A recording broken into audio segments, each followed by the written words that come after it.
before I pick up where we left off in part 2, it's going to tell us in a minute, but I want to go ahead and let you know just to kind of have it in your head.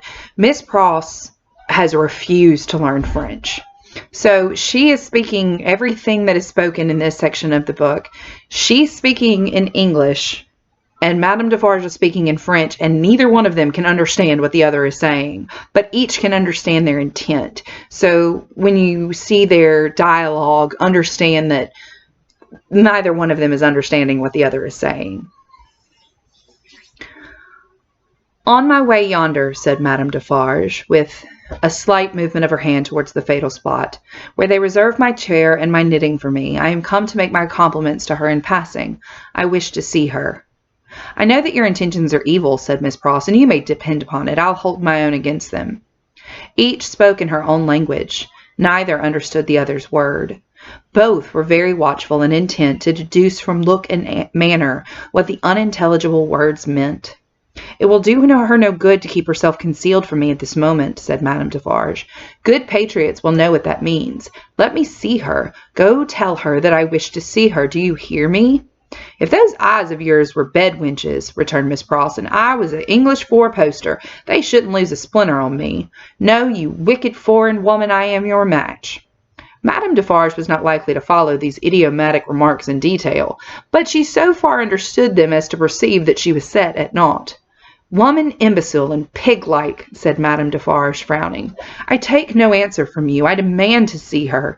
Either tell her that I demand to see her, or stand out of the way of the door and let me go to her." This with an angry explanatory wave of her right arm. So here, Madame Defarge does not know that Lucy has run, that they are currently escaping France. And Miss Pross wants to hold out that information for as long as she can, so she's kind of faking that Lucy is behind the door that she's standing against. "I little thought," said Miss Pross, "that I should ever want to understand your nonsensical language, but I would give all I have, except the clothes I wear, to know whether you suspect the truth or any part of it." Their meaning, do you suspect that Lucy isn't here? Neither of them for a single moment released the other's eyes. Madame Defarge had not moved from the spot where she stood when Miss Pross first became aware of her. But she now advanced one step. "I am a Briton," said Miss Pross. "I am desperate. I don't care an English twopence for myself. I know that the longer I keep you here, the greater hope there is for my lady bird. I'll not leave a handful of that dark hair upon your head if you lay a finger on me." So here she says, she gives us her intentions. She doesn't care if she has to die to make certain that Lucy is able to get out of France. Thus Miss Pross, with a shake of her head and a flash of her eyes between every rapid sentence, and every rapid sentence a whole breath. Thus Mrs. Pross, who had never struck a blow in her life.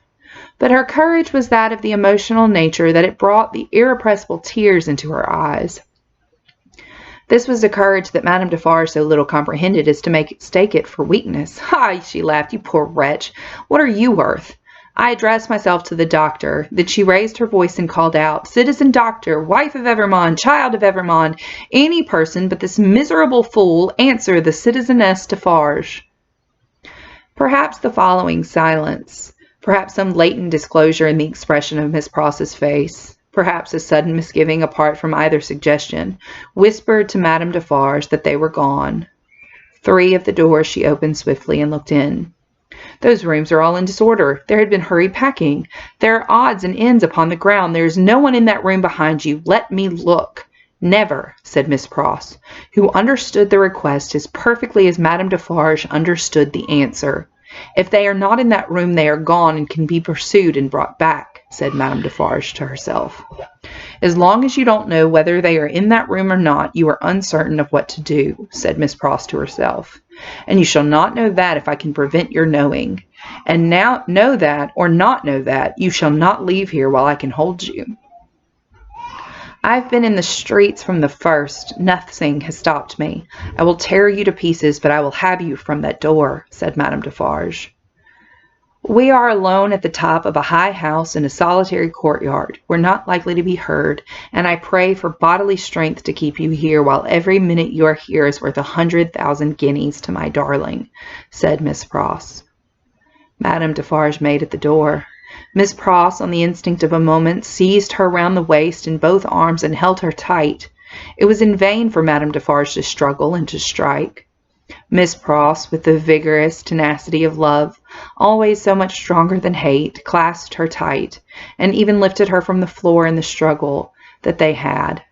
The two hands of Madame Defarge buffeted and tore her face, but Miss Pross, with her head down, held her round the waist and clung to her with more than the hold of a drowning woman.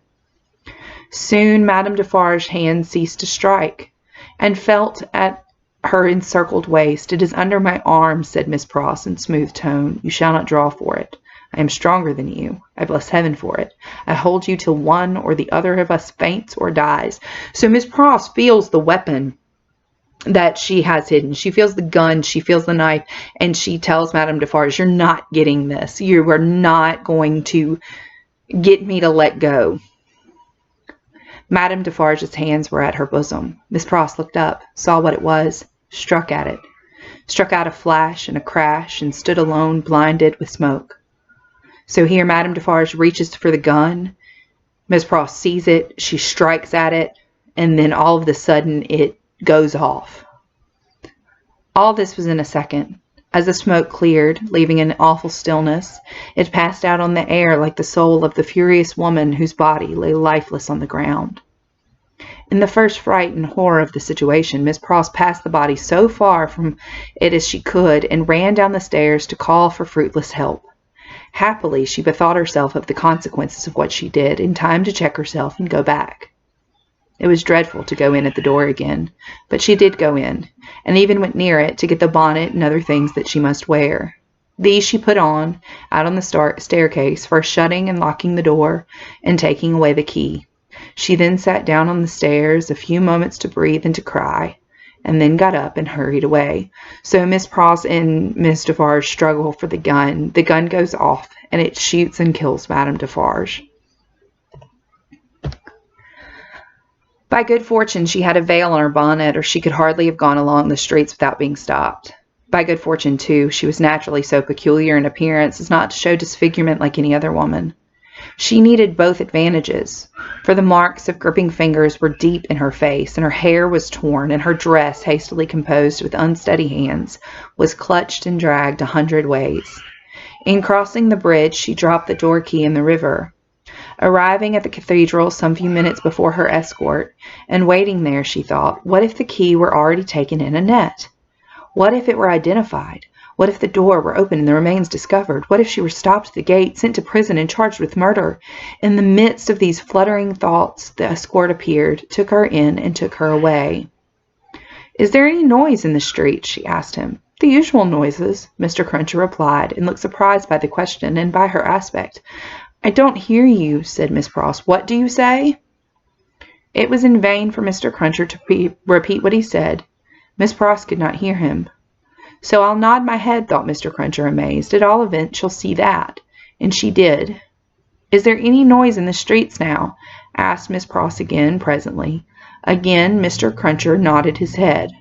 "I don't hear it." "Gone deaf in an hour?" said Mr. Cruncher, ruminating, with his mind much disturbed. "What's come to her?" "I feel," said Miss Pross, "as if there had been a flash and a crash, and that crash was the last thing I should ever hear in this life." "Blest if she ain't in a queer condition," said Mr. Cruncher, more and more disturbed. "What can she have been a-taking to keep her courage up? Hark! There's the roll of them dreadful carts. You can hear that, miss?"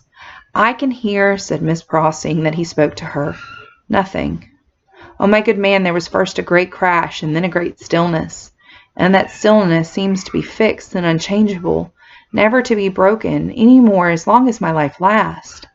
If she don't hear the roll of those dreadful carts, now very nigh their journey's end," said Mr. Cruncher, glancing over his shoulder. "It's my opinion that indeed she never will hear anything else in this world." And indeed she never did. So a gunshot is a very minor explosion. And this gunshot went off very, very close to Miss Pross's face. And one of the consequences of that is not just that she killed Madame Defarge, she has also lost hearing.